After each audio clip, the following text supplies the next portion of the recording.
AWS Lambda and my experiences of doing serverless PHP. Who here has used AWS Lambda before? If you raise your hand. Cool. And is that in production? Keep raising your hand. Great. So I think I'm going to go over the basics quite quickly and then jump into custom runtimes. So I'm a developer at Theodo, which is a startup that helps other startups launch digital products and larger companies to work more at startup speed. This example of a project I architected last year with Made.com, who are a large furniture e-commerce, rebuilding their website in React, their mobile app in React Native, and building a touchscreen in-store experience. Some of this was using Lambda, but this is one of our more front-end leaning projects. Today I'm going to talk about a project I've worked on with a client, which is rebuilding their 10-year-old legacy monolith in a serverless architecture using the custom runtime of PHP. Before I get on to that, one of the other things I do at Theodo is advocate serverless and try to produce content for the open source community. If you're interested in serverless, feel free to follow my Medium blog, Serverless Transformation. We send out a weekly newsletter with the top 5 serverless articles of the week. I'll put the QR code up at the end again, if any of you want to scan that. And finally, this Friday, I'm running a serverless panel discussion online. Anyone can jump into the Zoom call. We have an AWS developer advocate, someone from Thundra, which is a distributed logging company, and a CTO who's migrating to serverless using custom runtimes. Before I jump in, quick recap on what serverless is. It means different things to different people. Well, it's a framework with the same name, which is super confusing, but it's a really great framework that allows you to do infrastructure as code, to have quite an abstract declaration of your serverless architecture, and really any cloud-native, event-driven architecture. It's also an architectural movement where developers can just send their source code up to the cloud, and the cloud provider can run that in an isolated container that's abstracted away from the developer. The developer doesn't have to deal with security patching, knowing the operating system. They just write code, and it runs and scales optimally. Coming with this is also a move to a more sort of cloud-native architecture. The word serverless is starting to mean cloud-native more and more. So using third-party services to manage back-end logic and state, instead of rebuilding user authentication with integrations to SSO and multi-factor authentication, using services like Cognito in AWS or Firebase or Okta, more and more we're seeing Lambda functions being used to chain together different cloud-native architectures, and more an event-driven architecture is being used.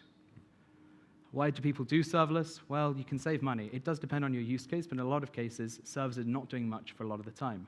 So saving money is one of the main causes. No ops? Well, if anyone here is in ops, please don't kill me. There is still ops, of course, and it's just a more move to DevOps. So ops is moving more towards coaching developers to build better architectures. Developers have a lot more freedom now to build out complex architectures using a serverless approach and things like the serverless framework, but that often means there are new risks. So developers might not be confident in doing good IAM policies or good security groups, so that's where ops will help developers to be empowered to build secure architectures. Developers can also focus more on delivering business value. This comes with the cloud-native move of using things like Okta or Cognito for user authentication. Your developers can focus on the business value in your sector rather than building stuff everyone else has already coded. Finally, as I mentioned before, it's scalable from day one. And also, hasn't been completely proven yet, but if we are making more efficient usage of servers, obviously data centers using a lot of energy, about the same amount of energy that's used by the aviation industry. So we can use servers more efficiently. We can hopefully save energy usage in data centers and hopefully protect the environment to some extent. It's not just function as a service. So when you hear serverless, you often think AWS and you often think Lambda. It's also all the other serverless services you can bring together in a cloud-native architecture. So S3 for storage, DynamoDB as a serverless database, API gateway to do your routing, and that can then link into your authentication if using Cognito, SQS for your queue management, EventBridge, which is a newer service from AWS released earlier this year, which allows a sort of unified event bus where you can trigger different services as shown here, and you can also have third parties push events into your architecture and not have to do everything through API gateway. Also, step functions and many other services should probably be on that slide. And this gives us a great amount of power and flexibility. But in this talk, I'm going to focus on the middle part, which is Lambda and the runtimes that work with that. So when I talk about runtimes, what are we talking about? Well, Lambda is all about function as a service. We send up our application code, and the cloud provider runs it for us. We don't have to think about operating system, but we do have to think about what we're writing our functions in. We provide these handler functions, and by default, AWS supports Python, .NET, Node, Java, Ruby, and Go. At Theodo, the best practice we've sort of emerged to is using TypeScript, transpiling that down to JavaScript, and running that in the Node.js runtime. This is because it allows developers, especially when we're training clients, to just learn one language for the front end and the back end, And also it allows us to share our types between our front end and our back end, which can add a lot of type safety and catch some bugs. A recent client of mine, though, at the end of last year, wanted to use PHP. So the reasons for this were they had a large amount of code they wanted to reuse, and they also had a team of experienced PHP engineers who weren't looking to use a new language, and they didn't want to lose. To be clear, this is not my choice. I do not like PHP. I do not endorse PHP. But at the same time, it runs a large amount of the internet. People do use it, and it's not the worst thing in the world. But this talk is applicable to any runtime, and if there are any PHP developers here, I do like PHP a bit. Our runtime's not supported, and this could be PHP, this could be Haskell, this could be OCaml, it could be whatever language you're talking about. The same steps will help you run a custom runtime in Lambda, which can help you reuse code and also keep a team, if that's your concern. So we were doing this at the end of last year, and we started talking about this project in early November, and at that time, the only way to do custom runtimes was to use one of the natively supported runtimes like Node, and then do a bit of a hack where you'd invoke a binary. It didn't really work, the deployment packages were very large, and there were limits about the amount of code we could ship. At reInvent, luckily for us, AWS released Lambda Layers and the custom runtime API to general availability, which is a really clean way to run custom runtimes, and it's the approach I'm going to talk about today. So good, we have custom runtimes. What is a runtime? Well, a runtime is what we're going to write our code in. And AWS released the custom runtime interface, which is an API for custom runtimes to receive events coming in, send the responses back from the execution environment of whatever language you're in. The reason it's in HTTP as an API, which might seem a little bit odd, is because they don't know what language you're running in. They don't want to provide an SDK for every language, because the whole idea is we can run new languages. So by an HTTP, we can call that from any language you're in. This will get the next invocation and also send back the responses. The API is quite simple. It's got 4 endpoints. Get next invocation, invocation response to send back a response, invocation error to send back an error, and initialization error, which I won't go into details in this talk, but basically when you're doing the setup. You could curl that, and you'd be able to get a response back with the body being the payload of what's come through. So imagine it's a Lambda function triggered via API gateway. That would be whatever the post request, or get, in this case, the post request came through with. The headers then would be metadata around this, X-ray traces, response ID, and a couple of other metrics. That was a GET request. We can also do a post to the request ID, which came through in the headers, and the body of that is the response we want to send. Again, if this was the idea of a Lambda function being triggered over API gateway, the body of this post would then be sent back via API gateway to the client, which could be a web browser or another server. Error works the same as posting a response, but as you guessed it, it's sending back an error, and you can also give an error type which can be tracked by CloudWatch. A custom runtime, well, a runtime is a program that runs a Lambda function's handler method when the function is invoked.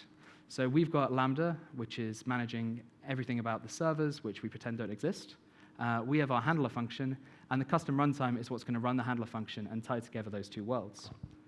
It can be a shell script, it can be a script in a supported language of the underlying AWS Linux operating system, or it can be a binary file that's been compiled on the same operating system. That's very important, otherwise you can't just compile something locally and expect the servers that run underneath AWS Lambda to work. So a bootstrap file needs to do the setup, it needs to read the handler name, so the handler is the function we're sending to the cloud to run. That's set by AWS in an environment variable. It needs to poll the API for invocations. This might seem a bit odd, but actually the bootstrap file is always going to do a while true loop. Because AWS starts your Lambda function, it sort of provisions that container, if you think of it in that sense, and then you have this idea of a warm Lambda, a Lambda that can be called again, and it's still sort of in cache, if you think of it in that way. So we need to keep polling that API, trying to get a new invocation, and AWS will shut us down if we don't get an invocation within a certain period, and that period depends on the size of our deployment package and various other factors with AWS. It will then call the handler with the body and post the response back. The simplest runtime I could come up with is using a shell script. So we're accessing a shell script at the top. We're cding into the Lambda task root directory that's set by AWS, and we're running the Node runtime that happens to be on the AWS Linux AMI. A more complex example, also in shell, and my code isn't formatted too well here, but the key thing to look at here is we're doing a while true loop. This is what I mentioned. We're looping over, we're getting the headers, we're getting the request, we're getting our response by calling our handler method, That's set in the environment variables of AWS, and then we're sending back a response by calling to the Runtime API with the request ID, and the body of that will be the response we want to send back. So in this example, we have the runtime, which is a bootstrap, and the function, which is a shell script. There are two components here, the bootstrap and the handler. Now, the bootstrap here has just been one file, but typically you want to pass a binary, which is going to be the custom runtime we're going to operate in. In the rest of these slides, bootstrap is going to represent both the bootstrap, which is the thing that's connecting the API through to your binary, and the binary together.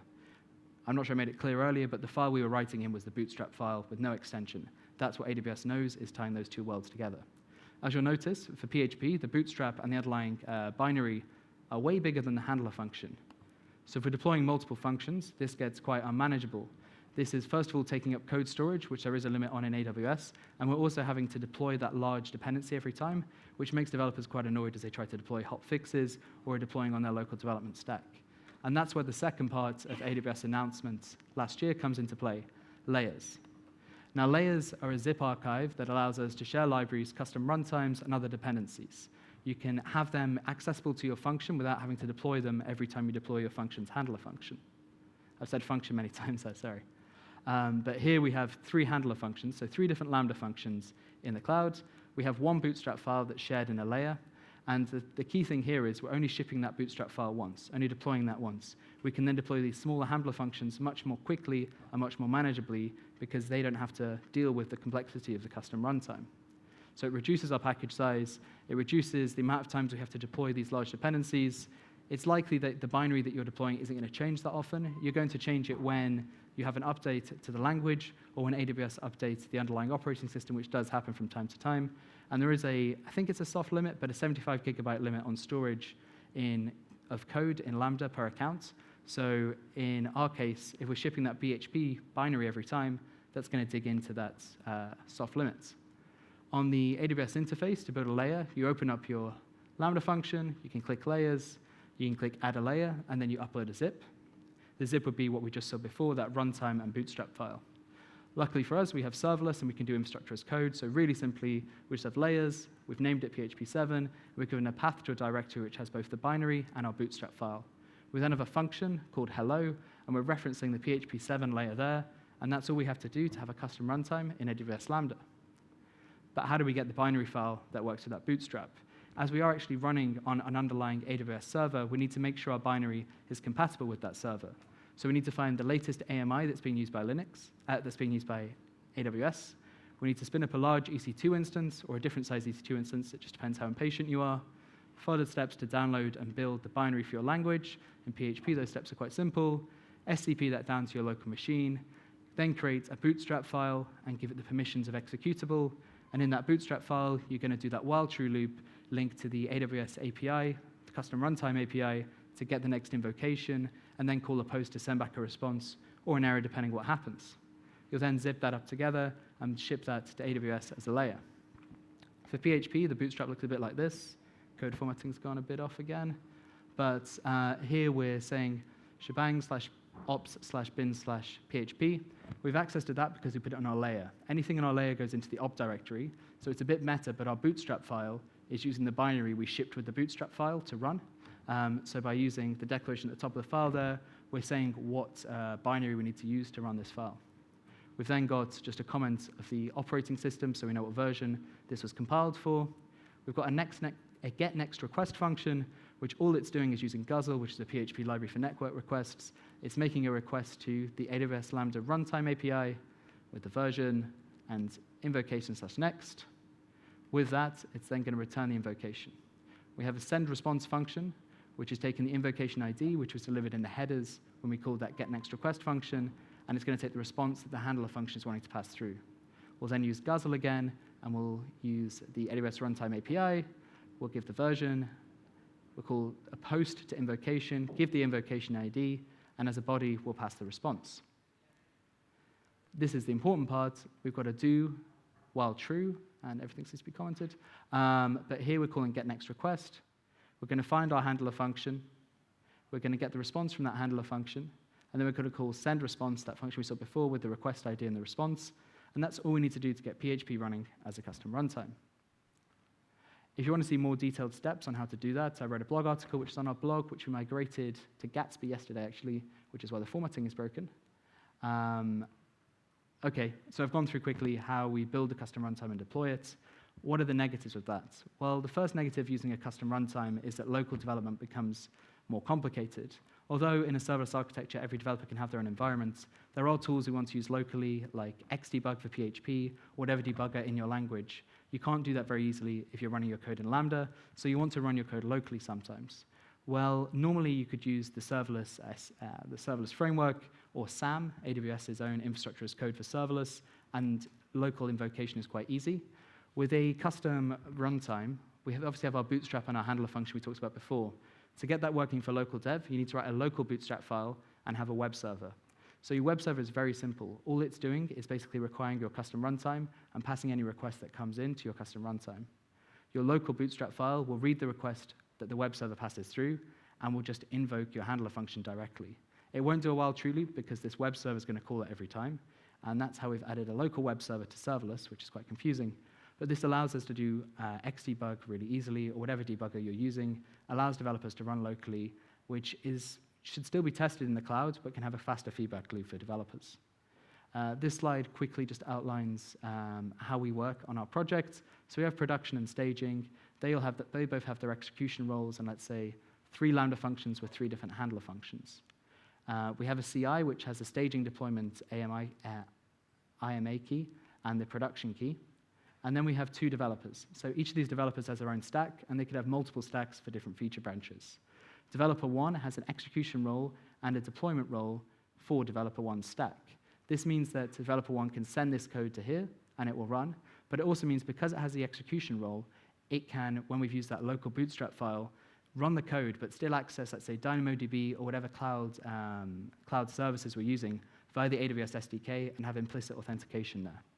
This isn't particular to custom runtimes, but it's a really useful workflow we found on our project, and this same workflow works with natively supported runtimes. For those of you who may have looked into using PHP on serverless, and I doubt there are that many of you, but using custom runtimes on serverless, for PHP there actually is a really good project called Bref, which is French for brief, and it allows you to very simply and quickly deploy serverless applications in PHP. It provides documentation, PHP runtimes for AWS Lambda, deployment tooling, and integration to PHP frameworks like Symfony. The reason we didn't use this amazing library is that we were working on this in early December 2018, and very unfortunately, that's the same time they were working on it, so we did the same work in parallel, and well, they obviously did it to a much more sort of open source standard. As we'd already built it internally, and we like the flexibility of managing our own bootstrap files, we've not moved to that library, but if you were looking to do particularly serverless PHP, I'd definitely check it out rather than doing those steps manually. What are the other costs to doing a custom runtime in AWS Lambda? Well, as I showed before, local development is a little bit more complicated. You have to think about making that web server and that local bootstrap file.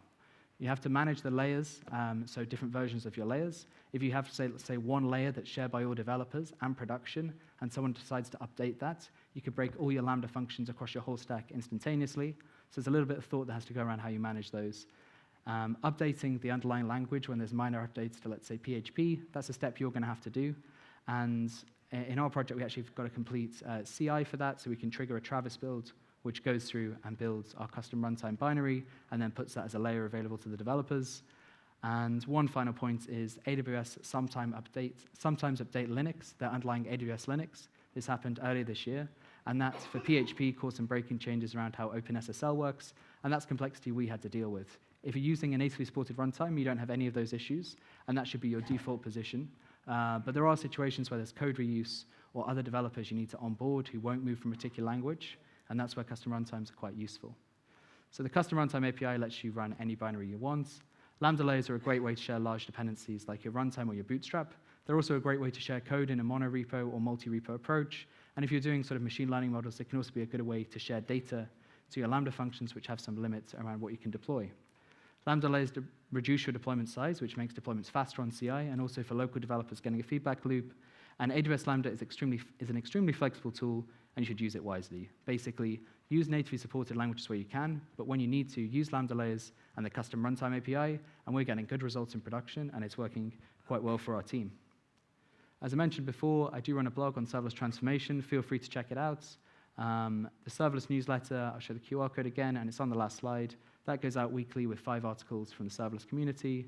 And this Friday, I'm running a panel discussion. We've got AWS developer advocates, the VP of product for Thunder, which is a distributed logging company, and a CTO who's migrating to a serverless PHP architecture. They're going to discuss a few questions about greenfield versus legacy serverless and some of the challenges around observability. And yeah, thank you. I've been Ben. There's a link there. There's 2 QR codes there. One of them takes you to the newsletter. One of them takes you to that panel discussion. I don't know which is which, so feel free to take your pick. And yeah, if you have any questions, I'm around now or afterwards for anything you might have.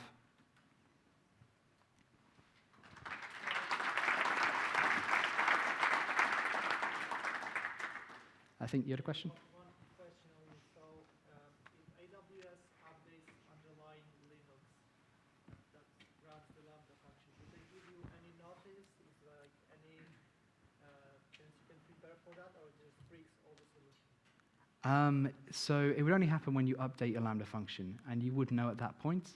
But yeah, we do have a couple of people made responsible for checking the AWS blog very often to make sure that doesn't happen.